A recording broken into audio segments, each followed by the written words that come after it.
अभी आप सुन रहे हो जनकपुर रिकॉर्डिंग स्टूडियो की शानदार प्रस्तुति।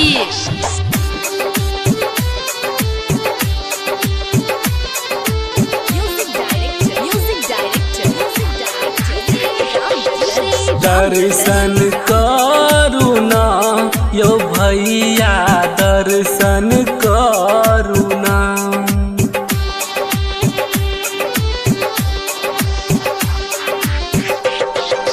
दर्शन करुणा यो भौजी दर्शन करुणा।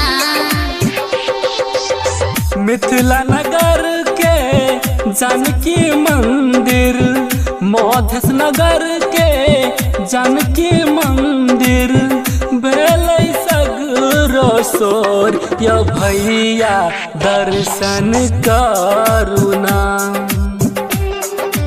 दर्शन करुणा यो भौजी दर्शन करुणा। मिथिला नगर के जानकी मंदिर, मधेश नगर के जानकी मंदिर, बेलै सगरो सोर यो भैया दर्शन करुणा। दर्शन करुणा यो भैया दर्शन करुणा। दर्शन करुणा यो भौजी दर्शन करुणा।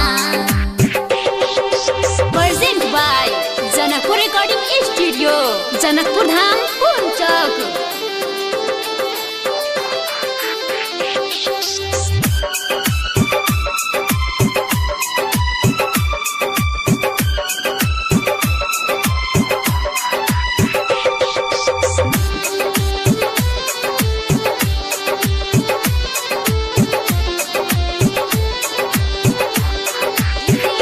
राजा जनक के बेटी सियायो, राजा दशरथ के राम बेटायो।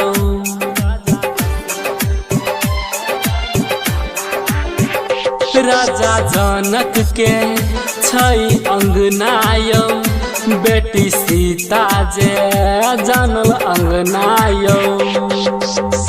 विद्यापति के गाम महान छै, सीता माता के जन्म धाम छै, बेलै सगरो सोर यो भैया संगे चलू ना। दर्शन करुणा यो भैया दर्शन करुणा। दर्शन करुणा यो भौजी दर्शन करुणा।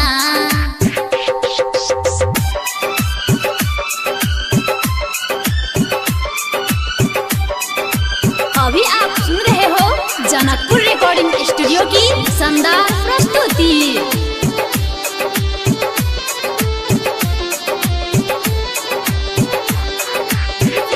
अपन मिथिला के सुंदर बोलियो, सुना में लगई सबके अनमोली।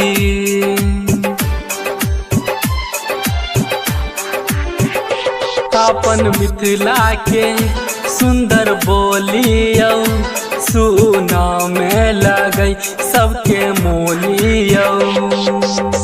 राम जतन शंकर गीत गबै छा, आशा सुमन से हो कहै छा, संगे जेबैयो कि भैया डेग बढ़ाबू ना। दर्शन करुणा यो भौजी दर्शन करुणा। दर्शन